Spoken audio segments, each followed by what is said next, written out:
مورنۍ ژبه.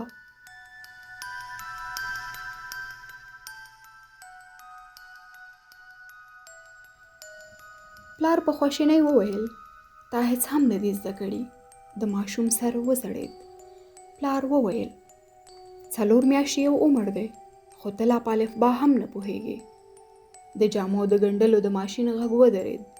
ځوانه ښځه په خبرو کې ورولوېده.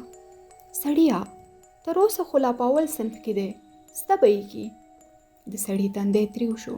لاسي بکس یې ور واخیست، له کوره ووت او دفتر ته لاړ. ښځې ماشوم ته وکتل. ورو یې وویل ګوره زړګیه، ته باید خپل درسونه ووایې. د پلار خبره دې در په زړه که.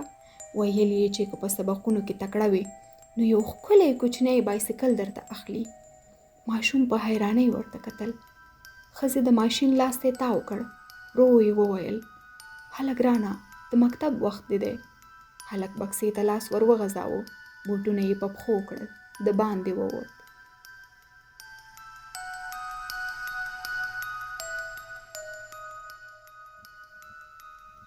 هوا سړه وه.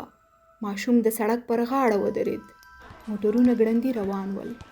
یو لاروی ور د مخه شو. ماشوم یې تر لاس ونیو. د سړک تر بلې غاړې ورسره لاړ.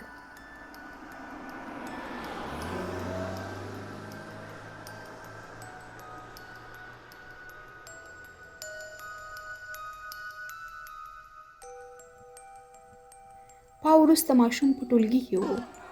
معلم یې پر توره دړه د الفبې توري ولیکل. په لوړ غږ یې وویل خب قندلکا الفبا را 3 بار در کتابچه هایتان بنویسید. ماشوم په حیرانۍ سره خپلې کتابچې ته کتل. شیبه وروسته معلم یې وپوښتل قندلک تو چرا نوشته نمی‌کنی؟ ماشوم ورو وویل څه؟